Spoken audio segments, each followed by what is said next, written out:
partie technique. Salut à tous, bonsoir encore de nous retrouver sur cette plateforme du développement personnel. Nous attendons tous le poum-poum, comme nous aimons bien l'appeler. Mais être riche, c'est une chose, mais rester riche, il faut encore savoir le faire. Donc, nous sommes à ce rendez-vous, et si je ne me trompe pas, le deuxième rendez-vous, pour pouvoir nous préparer. Parce qu'on dit que si tu ne te prépares pas et tu as peur de faillir à la tâche, tu seras surpris. Nous ne voulons pas de surprise à en passer. Donc, nous allons suivre encore notre ambassadeur de marque compassive, Ibrahima Badian, qui nous a entretenu sur l'entrepreneuriat dans le contexte de l'existence de Compassive. Parce que nous avons beaucoup d'entrepreneurs, mais en temps, Compassive est arrivé et apporte quelque chose de différent. Donc, il faut s'adapter. Comme on dit, il faut appliquer le présent avec tout ce que nous allons faire dans le présent. Parce que quand on attache une vieille couture avec une nouvelle, tout se déchire. Nous ne voulons pas ça. Nous voulons créer des sommets à tout moment. Donc, sans trop tarder, nous allons inviter notre ambassadeur Badian à continuer la mission entamée une semaine à l'avance. Bonsoir, ambassadeur Badian. Nous sommes sûrs que vous avez quelque chose de concocté pour nous ce soir. Nous sommes ravis de vous entendre. À vous la parole, s'il vous plaît.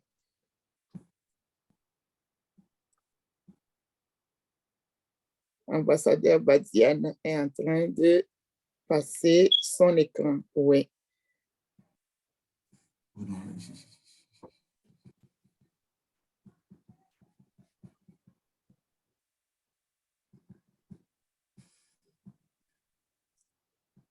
Ambassadeur Badian, si voilà, vous bonsoir, parlez, je vous remercie grandement. J'espère que vous m'entendez. Bien sûr. Voilà, je vous remercie vraiment d'être présent encore aujourd'hui pour aborder la deuxième partie de l'entrepreneuriat dans le contexte de l'existence de la compagnie Compassive. Nous avions vu la semaine dernière la première partie. Aujourd'hui, nous allons essayer aussi de partager un peu sur la seconde partie qui se compose de 3 parties. La première partie va aborder la classification des entreprises. La deuxième partie, la présentation succincte des différentes formes juridiques d'entreprise. Et la dernière partie, les formalités de constitution des entreprises. Ces 3 parties sont difficilement dissociables. J'avais voulu vraiment le faire en 2 parties. Je me suis rendu compte que ça va être un peu difficile de les dissocier. Donc, pour aller, je vais essayer d'aller très, très vite pour pouvoir terminer, pour ne pas prendre beaucoup de temps aux coopérateurs. Donc, on va commencer par la première partie sur la classification des entreprises. Donc, en ce qui concerne la classification des entreprises, il faut dire qu'il existe plusieurs façons de classifier les entreprises, parmi lesquelles on a la classification selon la nature économique, la classification selon la taille et la classification juridique. Si on aborde la classification selon la nature économique, elle peut se faire selon 3 aspects: classification par secteur, classification par type d'opération accomplie, classification selon la branche d'activité. Dans la classification par secteur, on distingue le secteur primaire qui regroupe toutes les entreprises utilisant à titre principal le facteur naturel. Il englobe l'agriculture, la pêche, l'environnement, etc. Le secteur secondaire, lui, il réunit toutes les entreprises ayant comme activité la transformation de matières premières en produits finis et englobe toutes les industries. Il y a le secteur tertiaire qui rassemble toutes les entreprises prestataires de services. Sa composition est très hétérogène car il regroupe tout ce qui n'appartient pas aux deux autres secteurs, à savoir les activités de distribution, de transport de loisirs, de crédit, d'assurance, de tuilerie, etc. Alors, la classification selon le type d'opération accomplie. Les opérations effectuées dans une entreprise peuvent être classées en 5 catégories. Nous avons par exemple les entreprises qui opèrent dans le secteur agricole, ou ces entreprises où le secteur agricole est très prédominant, les opérations agricoles. Et il y a des entreprises industrielles qui effectuent aussi des activités de transformation de la matière première en produits finis. Les entreprises commerciales, elles réalisent des opérations de distribution des biens et assurent la fonction de grossiste. C'est-à-dire que l'achat se fait en grande quantité directement chez le fabricant et la vente en grande partie aux revendeurs. On peut revendre aux grossistes, qu'on appelle souvent l'intermédiaire, et le grossiste va revendre aux détaillants et le détaillant va vendre aux consommateurs, ou le consommateur peut acheter directement, c'est le demi-grossiste, n'est-ce pas? C'est justement ce que nous voyons dans la vie de tous les jours. Il y a les entreprises maintenant de prestation de services. Les entreprises de prestation de services fournissent deux types de services. Les services de production vendus à d'autres entreprises, comme les sociétés d'études, par exemple, les agences de publicité, etc., les sociétés d'études, c'est les cabinets, etc., d'études. Les services de consommation, les gens où les entreprises rendent des services aux consommateurs tels que le transport, la restauration, la location. Là, donc, ce sont les entreprises de prestation de services qui le font. Il y a les entreprises financières. Elles réalisent des opérations financières, à savoir la création, la collecte, la transformation, la distribution de ressources monétaires et des ressources d'épargne. Elles sont constituées par les banques ou par les services financiers décentralisés. Il y a la classification selon la branche d'activité. À la différence du secteur qui rassemble des activités variées, la branche ne regroupe que les entreprises fabriquant à titre principal la même catégorie de biens. Par exemple, les entreprises qui font, toutes les entreprises qui font la pharmaceutique, toutes les entreprises qui font par exemple l'agro-pharmaceutique, etc. Donc, ils produisent le même produit, n'est-ce pas? Les entreprises de la même branche ont un point commun parce que elles ont un usage d'une même technique et l'utilisation des mêmes matières premières. Elles ont aussi parfois des intérêts communs dans certains domaines qui leur permettent de regrouper certaines de leurs activités, de créer des services comme d'achat ou de vente. Il y a en deuxième partie la classification selon la taille. Pour classer les entreprises selon la taille. Les entreprises ont des tailles différentes selon sa dimension. L'entreprise va du simple jusqu'à la grande entreprise. Si on prend par exemple le critère effectif, on trouve des entreprises qui emploient moins de 5 personnes. On les appelle les très petites entreprises. Et les entreprises qui emploient un effectif compris entre 5 et 10 salariés, on les appelle les petites entreprises. Et les moyennes entreprises sont celles qui emploient un effectif compris entre 10 et 100. Bon, le nom peut aller jusqu'à 10, mais parfois on entend parler de petites et moyennes entreprises qui emploient un effectif compris entre 5 et 10 salariés, les petites et moyennes entreprises. C'est très bien, au Sénégal, on a ce qu'on appelle l'ADPME, également qui accompagne ces entreprises-là, les petites et moyennes entreprises. Il y a les grandes entreprises qui englobent aussi plus de 500 salariés. On les appelle les grandes entreprises. Maintenant, si on prend le critère chiffre d'affaires, il faut dire qu'il permet d'avoir une idée sur le volume des transactions de l'entreprise avec ses clients. L'importance d'une entreprise peut se définir par le volume de ses transactions. Ce critère est important pour les raisons suivantes. Il est utilisé pour apprécier l'évolution des entreprises et pour les classer par ordre d'importance selon leur chiffre d'affaires. Pour l'entreprise, il constitue un outil de gestion. La variation du chiffre d'affaires permet à l'entreprise de mesurer la pertinence de ses méthodes de vente. Ainsi, une baisse du chiffre d'affaires est souvent interprétée comme un indicateur de mauvaise santé de l'entreprise. Oui, une entreprise qui vend moins, qui voit ce volume de vente baisser de moins en moins, est un indicateur de mauvaise santé de cette entreprise. Il est aussi utilisé à des fins comparatives dans la mesure où il permet à l'entreprise de se positionner par rapport aux autres entreprises de la même branche. Maintenant, la classification, c'est la dernière pour cette partie, la classification juridique. Cette classification permet de distinguer les entreprises publiques et celles du secteur privé.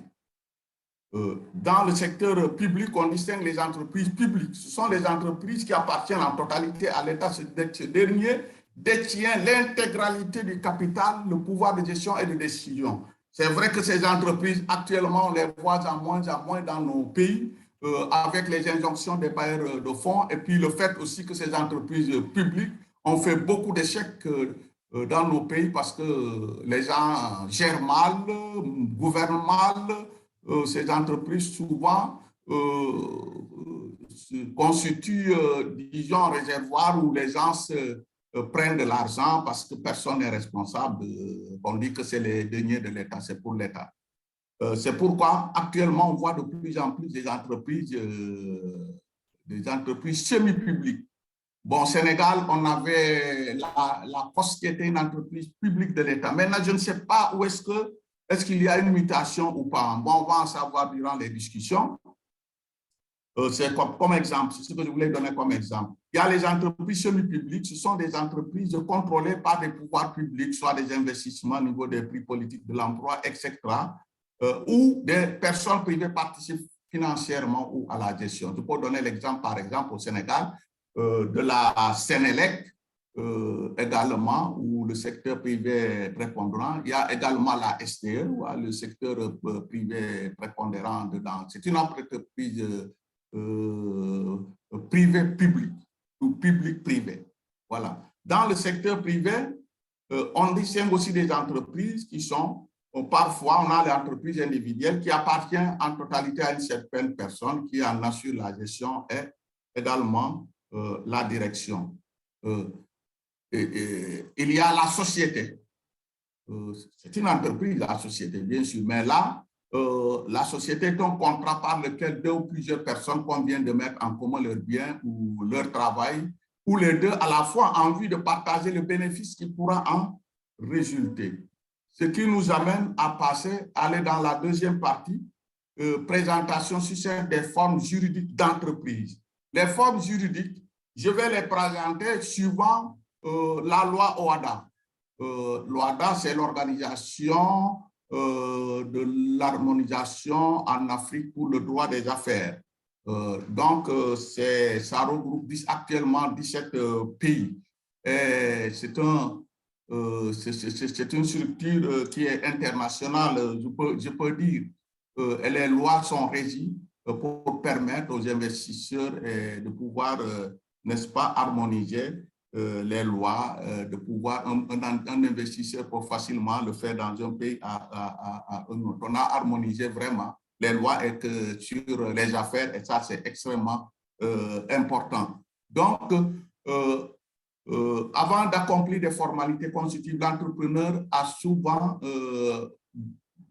cherche la structure légale qui est appropriée, n'est-ce pas?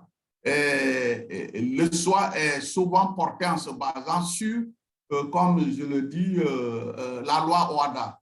Dans ce cadre, on distingue l'entreprise individuelle, on vient d'en parler tout à l'heure, et l'entreprise de groupe. L'entreprise individuelle, c'est celle qui a un propriétaire unique, l'entrepreneur lui-même.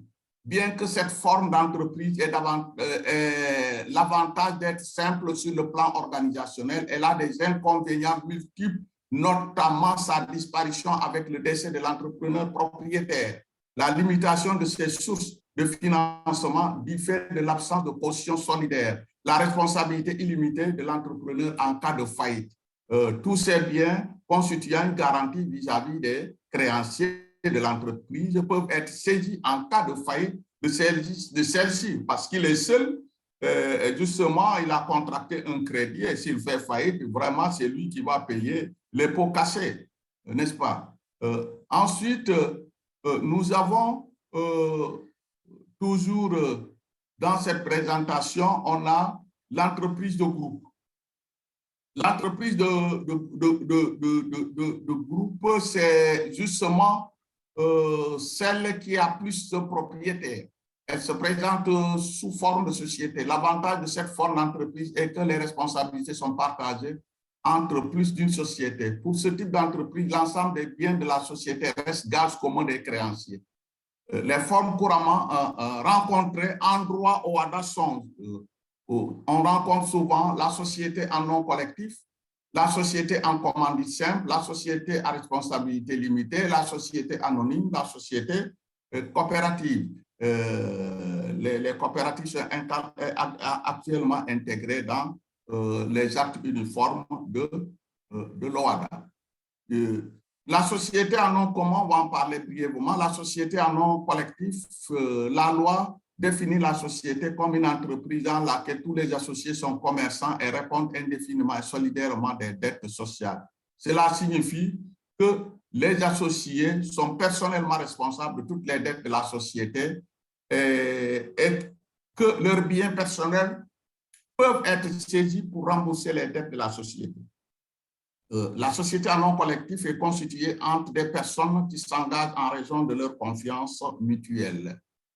Elle est désignée par une dénomination sociale à laquelle peut être incorporé le nom d'un ou plusieurs associés et qui doit être immédiatement précédé ou suivi en caractère lisible des mots « société en nom collectif » ou du sigle SNC. SNC, ça veut dire société en nom collectif.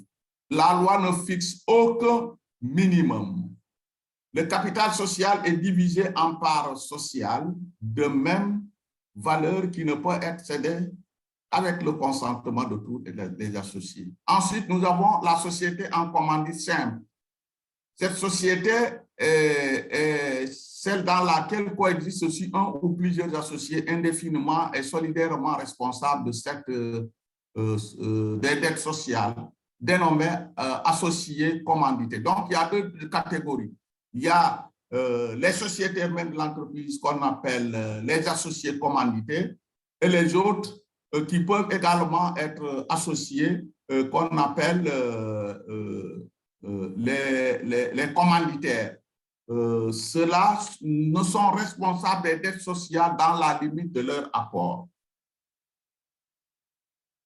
Ensuite, il faut dire que cette société est désignée par une dénomination sociale qui doit être immédiatement précédée ou suivie en caractère lisible des mots « société à responsabilité limitée » ou du sigle SARL, S-A-R-L.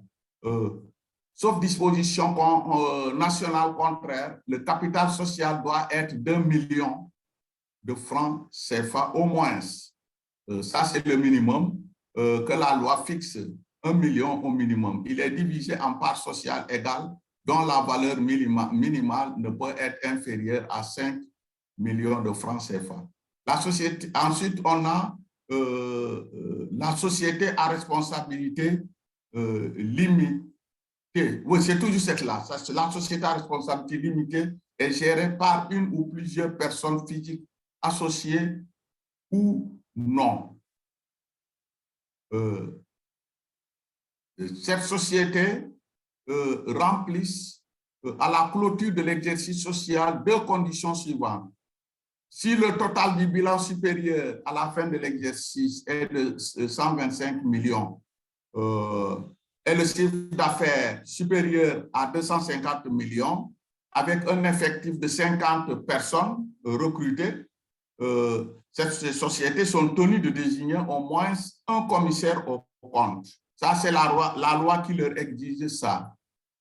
Ensuite, nous avons la société anonyme. La société anonyme était une entreprise dans laquelle les actionnaires ne sont responsables des dettes sociales qu'à concurrence de leur apport et dont les droits des actionnaires sont représentés par des actions.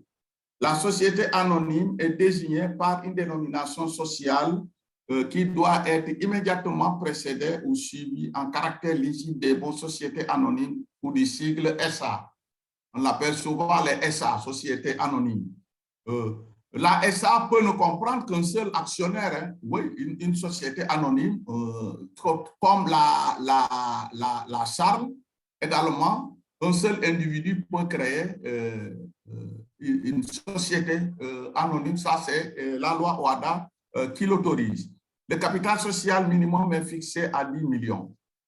Il est divisé en actions dont le montant nominal est librement fixé par les statuts. Le montant nominal est exprimé en nombre entier. Le mode d'administration de chaque société anonyme est déterminé par les statuts qui choisissent entre la société anonyme à conseil d'administration ou la société anonyme avec administrateur général. La société anonyme peut, en cours de vie sociale, changer à tout moment son mode d'administration et de direction. La décision est prise par l'Assemblée générale extraordinaire qui modifie les statuts en conséquence. Ces modifications sont publiées au registre du commerce et du mobilier. La société anonyme avec conseil d'administration est dirigée soit par un président-directeur général, soit par un président du conseil d'administration et un directeur général. La société anonyme peut être administrée par un conseil d'administration composé de 3 membres au moins et de 12 membres au plus, qui sont des actionnaires ou non.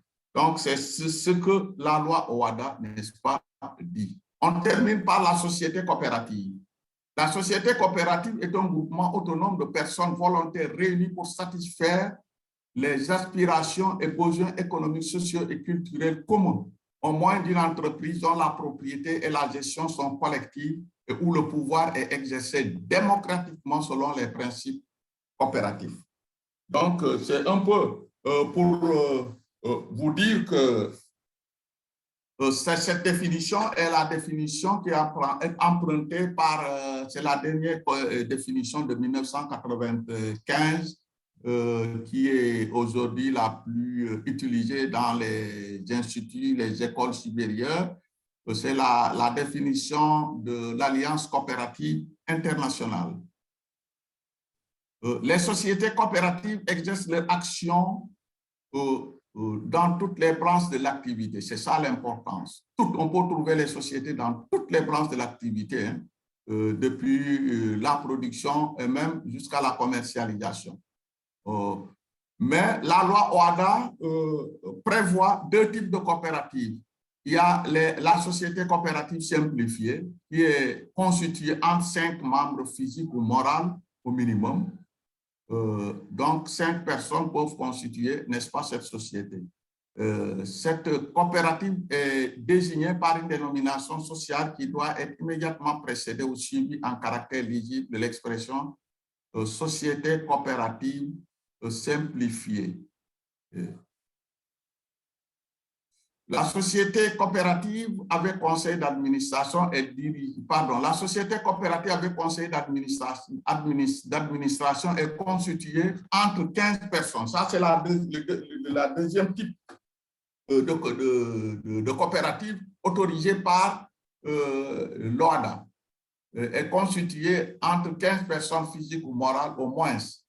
La société coopérative avec conseil d'administration est désignée par une dénomination sociale qui doit être immédiatement précédée ou suivie en caractère lisible de l'expression société coopérative avec conseil d'administration et du sigle SCOPA-CA. N'est-ce pas? Elle est dirigée par un conseil d'administration. On va maintenant à la dernière partie, les formalités de constitution de l'entreprise.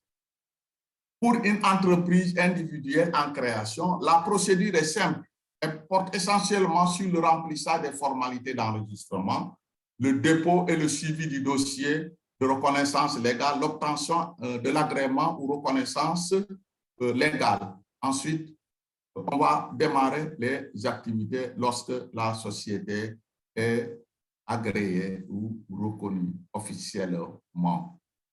Ensuite, nous allons parler de quand il s'agit maintenant d'une entreprise de groupe en création, c'est-à-dire une société.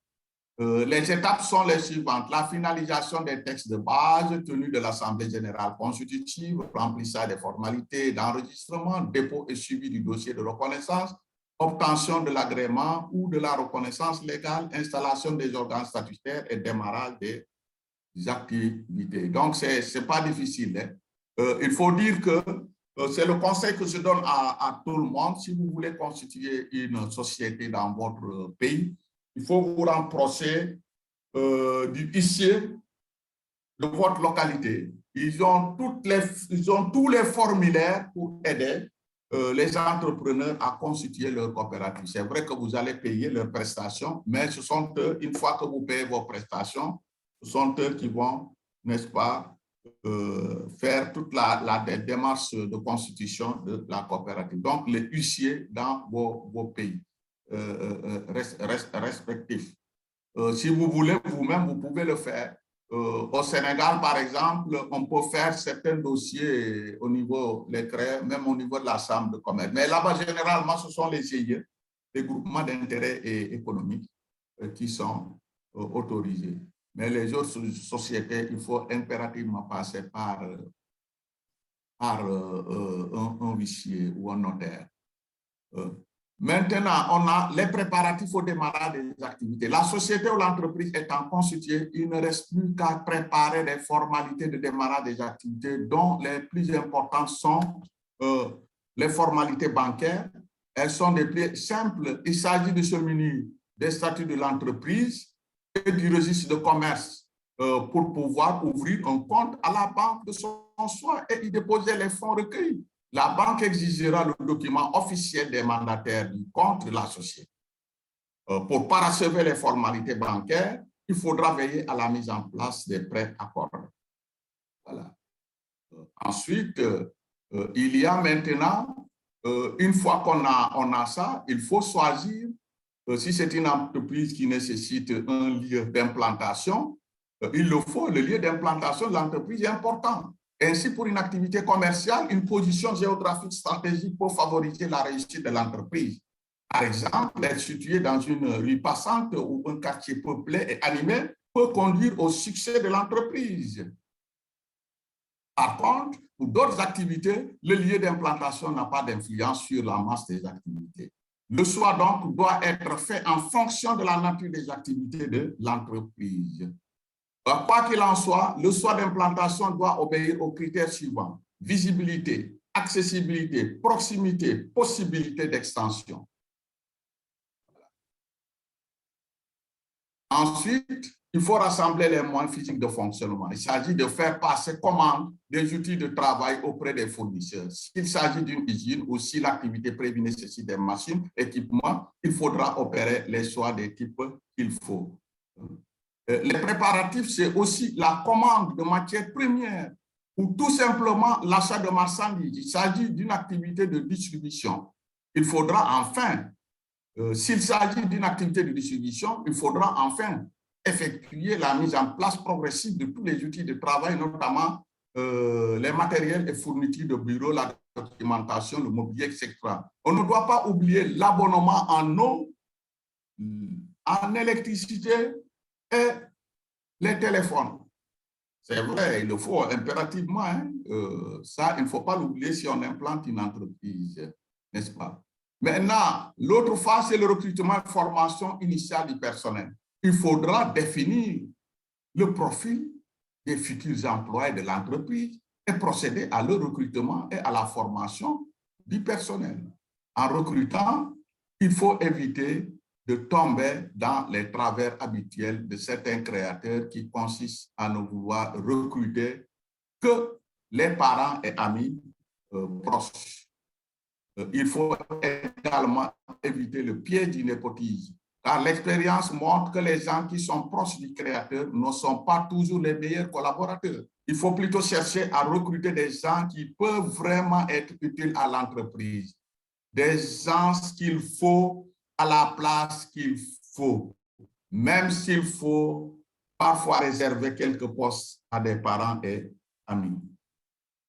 Une autre erreur consiste à recruter massivement en embauchant tout le monde tout de suite.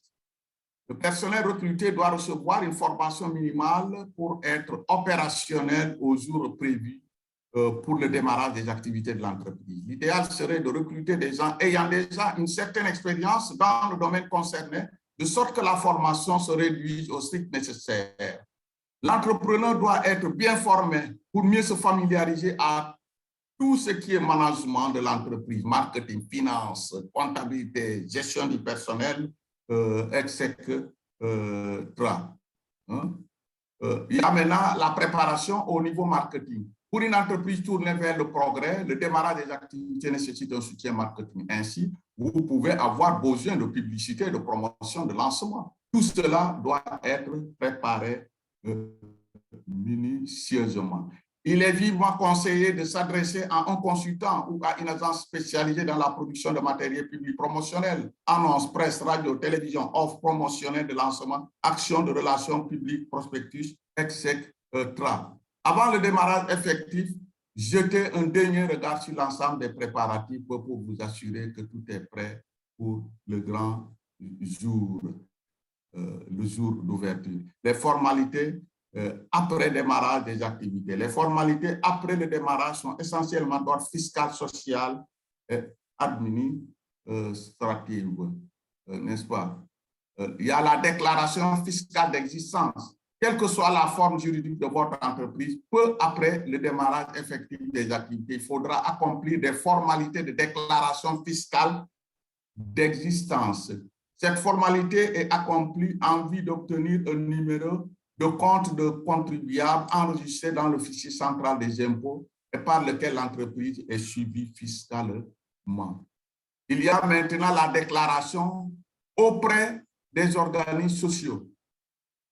En même temps que les formalités fiscales, il faudra aussi accomplir les formalités administratives et sociales par la déclaration de l'entreprise à la Caisse de sécurité sociale, la déclaration de l'IPRES et la déclaration à l'Institut de prévoyance maladie. Ces déclarations ont pour but d'assurer la couverture sociale des employés que la nouvelle entreprise est amenée à embaucher. Avec ces dernières formalités, prend fin le processus de création de l'entreprise. Il ne reste plus à l'entrepreneur de faire preuve de persévérance, d'abnégation et de patience pour faire de cette nouvelle entité une réussite au plein sens du terme. Voilà en gros la présentation que j'ai voulu vous soumettre aujourd'hui. Vous m'excuserez d'être un peu plus long parce que je me suis rendu compte que ces trois parties ne pouvaient pas être dissociées. Je vous remercie de votre attention. Wow. Merci. Merci beaucoup, notre ambassadeur. Je crois que, comme il dit, c'est vraiment en gros.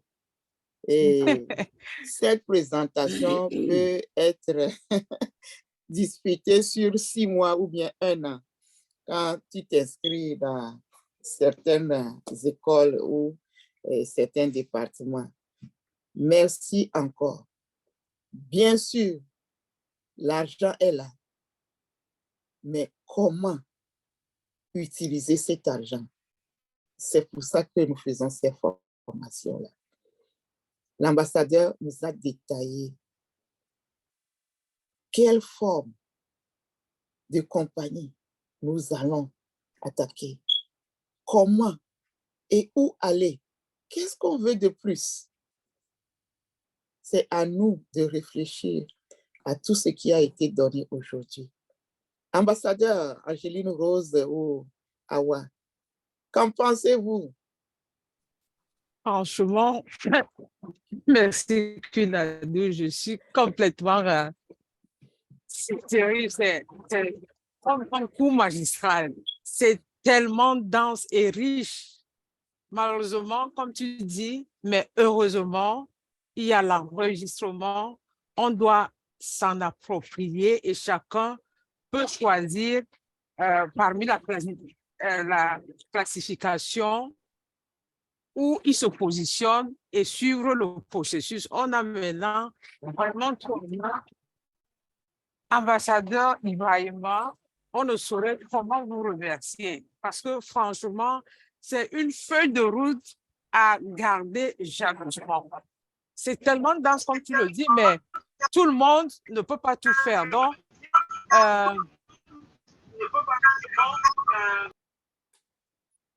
je m'entends bizarre.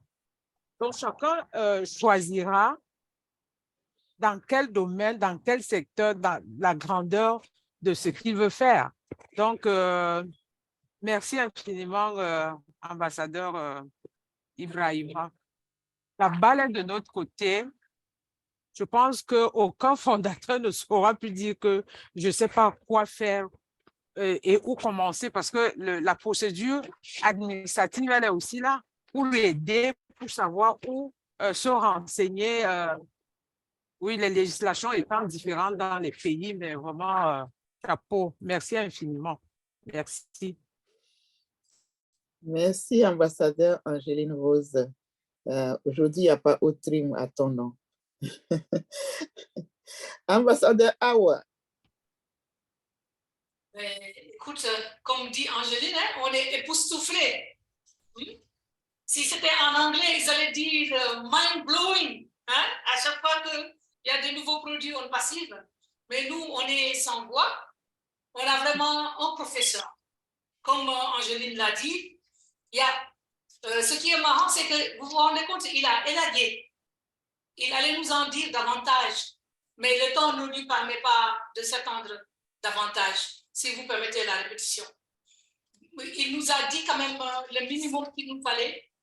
Et je pense que personne ne peut maintenant croiser les bras en disant « Oui, je ne sais pas comment monter une entreprise ». Il nous a rendu la chose facile comme boire de l'eau, étape par étape. Et j'ai beaucoup aimé même comment il a fait la répartition des différents secteurs primaires, secondaires et tertiaires. Comment il a développé au niveau même des prestataires de services. Je crois que chaque personne qui a un projet qui sommeille en lui voit où se situe son projet. Et c'est ça qui est important. Personne n'est laissé en rade. Et il s'est basé sur des exemples concrets de la situation sénégalaise, mais avec, par exemple, les standards de l'OADA, qui regroupe quand même 17 pays. Et donc, je crois qu'on s'y retrouve tous. Et je voulais juste une petite correction. C'est quand il parlait des parts sociales, là. Il a parlé de 50 millions, mais on comprend bien que ce n'est pas 50 millions, c'est 5 000 francs CFA, dans la mesure où même la Constitution n'atteint pas 50 millions. Oui. Donc, c'était juste... C'était juste un lapsus. Oui. C'était juste un lapsus. Et je n'ai pas voulu couper son élan, parce que quand quelqu'un est motivé comme ça et parle comme, et ça coule comme de l'eau de source, on ne va pas l'arrêter pour un détail comme ça, mais il faut le préciser pour qu'on ne revienne pas là-dessus. Ce n'est pas la peine. Et je pense, pour terminer, beaucoup de gens ont lancé des idées en disant que les fondateurs, des ambassadeurs, surtout sur la plateforme développement personnel, les gens ont parlé d'organisations, de coopératives, de groupes, etc. Encore une fois, ceux qui sont dans les groupes thématiques, etc., peuvent savoir comment s'organiser pour qu'on réponde à toutes ces attentes-là. Merci, ambassadeur Ibrahima. Merci pour cette générosité. À vous. Merci beaucoup, ambassadeur Awa. Nous avons reçu beaucoup et nous avons beaucoup à donner aussi. Ambassadeur Bertin de la Mauritanie. Oui, bonsoir les ambassadeurs, bonsoir à tout le monde. Et vraiment, merci pour M. Badiane pour son exposé et parce que ça donne beaucoup d'éclaircissements sur ce qu'on peut faire avec tout ce qu'on aura dans le passé. Parce que je suis sûr que les gens ont déjà des projets dans ce sens et tout. Et les gens auront tendance à vouloir créer des entreprises et tout. Et il est bon de savoir les formes juridiques. Mais ma question ce soir à poser à M. Badiane, c'est que dans quelle forme juridique quelqu'un peut mettre, supposons que j'ai 5 sociétés, 2 sociétés SA, 3 sociétés SAR. Maintenant, je veux regrouper toutes ces sociétés-là en une seule société pour former un groupe, c'est-à-dire créer un groupe global, quelque chose comme ça. Dans quelle forme juridique je peux inscrire maintenant cette société-là, vu qu'ils ont des statuts vraiment différents? Comment je peux faire? Oui. Merci, ambassadeur Bertin, pour la question. Ambassadeur Badiane, vous avez beaucoup de coucous dans le vous avez 2 sociétés SA, 2 sociétés il faut impérativement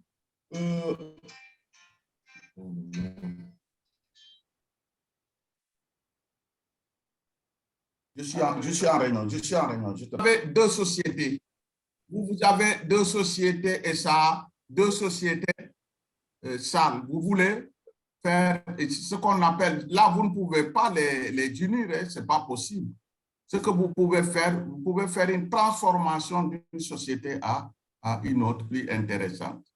Vous avez une SA, une SARL, société à responsabilité limitée, vous pouvez la transformer en société, mais en ce moment, il faudra que vous changiez les statuts. C'est possible, la loi le prévoit, de faire la transformation des sociétés. Vous pouvez transformer une société en non collectif, en société. Comment dire, c'est possible. C'est une transformation. Vous faites une transformation.